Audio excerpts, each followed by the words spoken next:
Hola, bienvenidos a Padres y Discuten Comics. El día de hoy vamos a hablar de un cómic que mi papá ha leído toda la cuarentena. Se llama Actos de Venganza y es el crossover de 1989.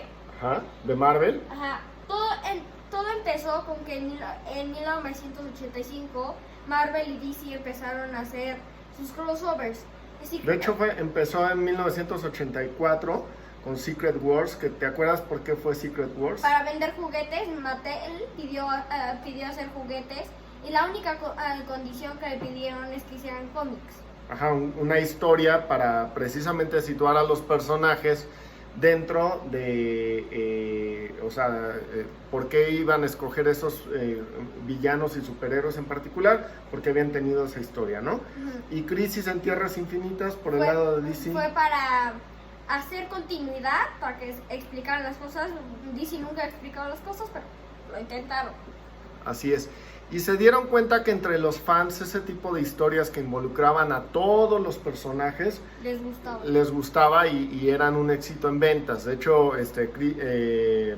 Secret Wars fue tal su éxito que hicieron la segunda parte, ¿no?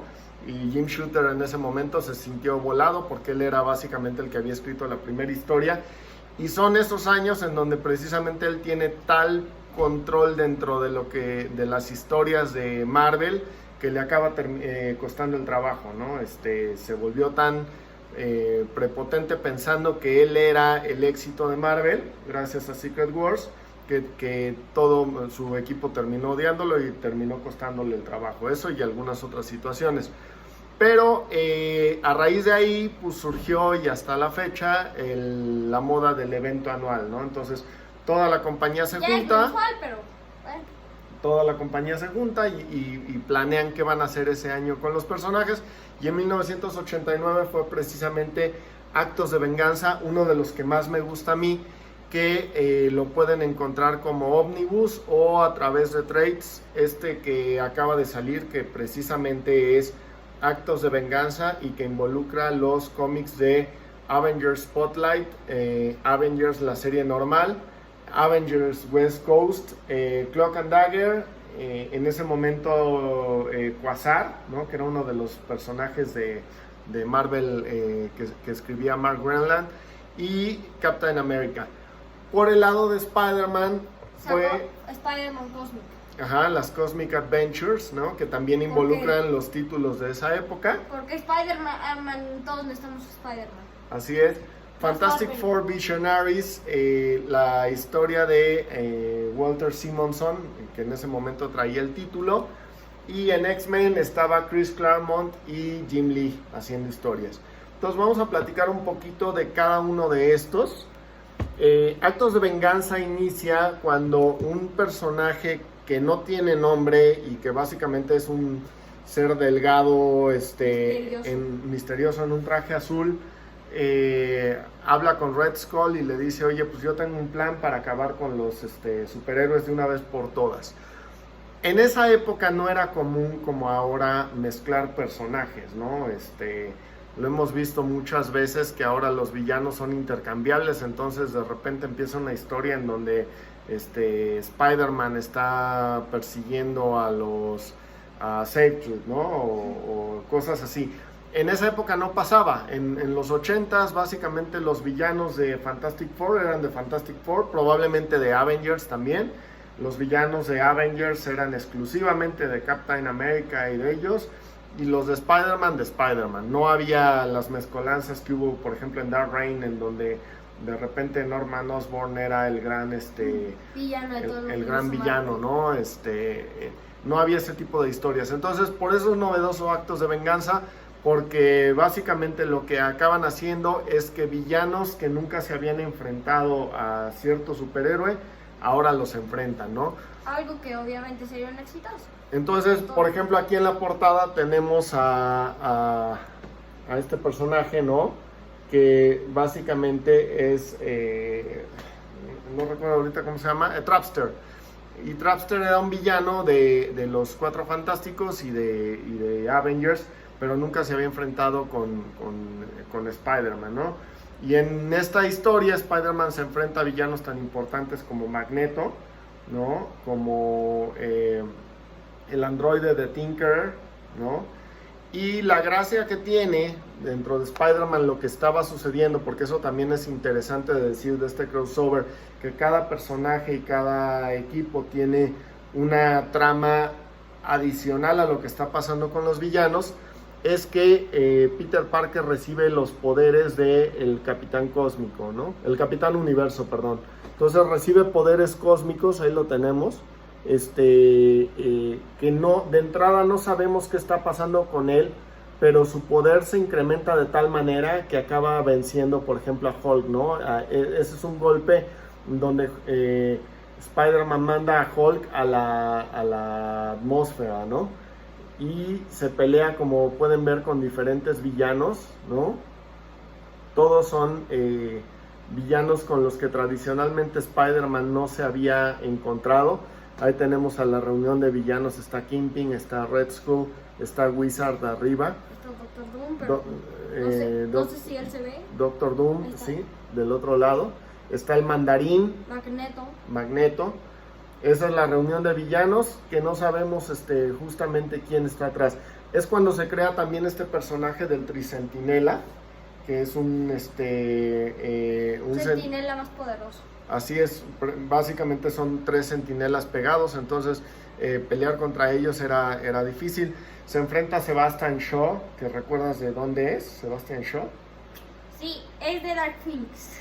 Así es del Club del Infierno, ¿no? Del Hellfire Club.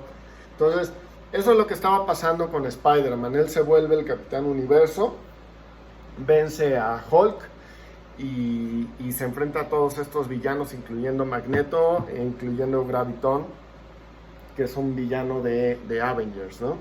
Por el lado de los Cuatro Fantásticos viene esta idea retomada en Civil War, precisamente de el registro de superhéroes.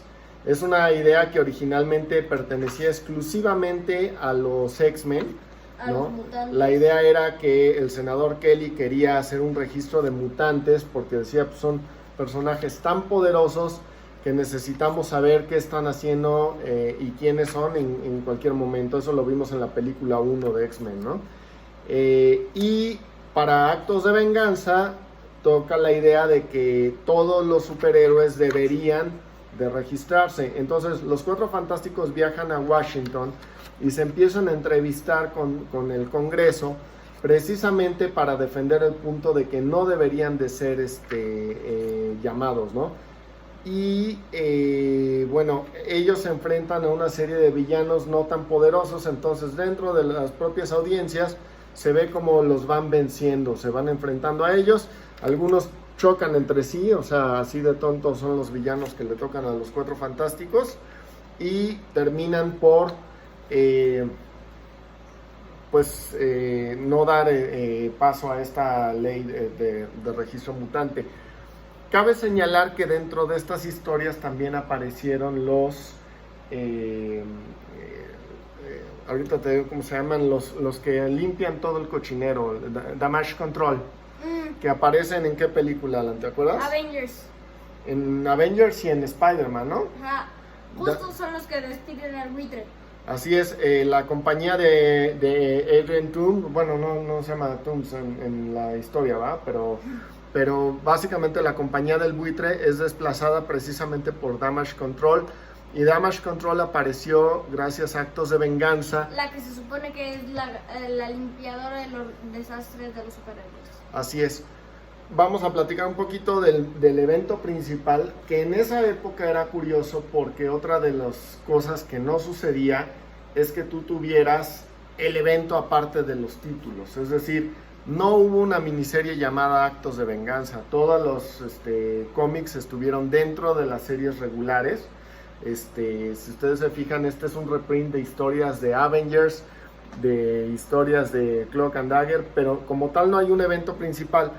Y justo en ese momento los Avengers tenían su base en una isla que estaba flotando enfrente de Ellis Island, y esta es destruida por unos robots, ¿no? Ahí está la destrucción de la isla que era donde estaba la mansión Vengadora en esa época.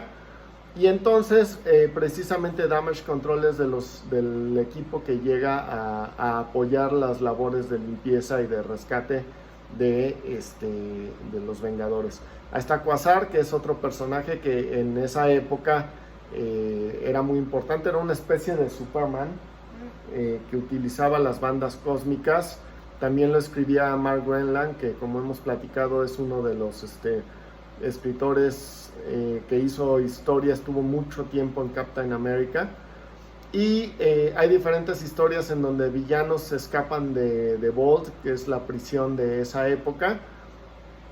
Y el evento principal transcurre, digamos, en los títulos de Avengers West Coast, Avengers Normal y Avengers Spotlight, ¿no? Ahí está Iron Man también enfrentándose a otros villanos. De puro Avengers. Así es una historia principalmente. Es importante señalar que, por ejemplo, no dejaron de suceder cosas, como platicábamos con el caso de Spider-Man. Y en Avengers West Coast, esta Wanda, Scarlet Witch, pues acaba de descubrir que sus hijos no existieron nunca, los hijos que tuvo con Visión. Básicamente ella los creó en su mente, ella tiene el poder de alterar la realidad, entonces alteró la realidad a tal nivel que creó a 2 de sus hijos. Entonces para ese momento ya desaparecieron, y Visión le quitaron la parte que lo hacía humano. Recordemos que Visión tiene estos colores rojo y verde, y en estas historias es blanco porque no tiene la parte de Wonder Man, que es, o sea, los recuerdos de Wonder Man, y además lo acababan de destruir. Entonces Wanda lo juntó como pudo. Ahí están enfrentándose a los UFOs, que son enemigos de... Lo de Visión, eso sí pasa, pero nada más que en las películas, nada más que en las películas ha muerto. Ahí tenemos, por ejemplo, a Juggernaut enfrentándose a Thor, que repito, en 1989 esto era totalmente novedoso, o sea, no pasaba. Era como si Superman se enfrentara a Joker y Batman al Lex Luthor, ¿no? O sea, se estaban moviendo los héroes a pelearse con personajes con los cuales nunca se habían peleado. Entonces era muy emocionante por ese lado, ¿no? Ahí tenemos a Venom también enfrentándose precisamente a Quasar. Cuando era malo. ¿Y quién estaba atrás de todo? Si no quieren spoilearse, pues no les voy a decir, o sáltense esta parte del video. Pero el personaje que tenía que usaba traje flaco, ¿era quién? ¿Quién es? Adivinen quién es, manden en los comentarios y luego ya pueden seguir viendo el video. Bueno, y el punto es que, insisto, esta historia ya después de que concluye se junta con lo que pasó en Avengers West Coast a continuación y es tan extraño porque la última página del último evento pues nos trae a la siguiente villana, que precisamente es Scarlet Witch, ¿no? Que al haber sufrido estos traumas que mencionábamos, pues se convierte en la villana de Avengers. Por el lado de X-Men, ¿qué tenemos? En X-Men vamos a encontrarnos con que Psylocke, que hasta ese momento Betsy Braddock era la hermana de Captain Marvel, también llevaba un daño psicológico importante a raíz de que Rogue había absorbido sus memorias y se transforma gracias al mandarín en una mujer asiática. Psylocke no era una mujer asiática. Betsy Braddock es precisamente hermana de Captain Britannia y originalmente pues era anglosajona. Entonces eso es lo que sucede por el lado de X-Men, y este es un evento que, insisto, a mí al menos es de los que más me gustó de los 80s y 90s, ¿no?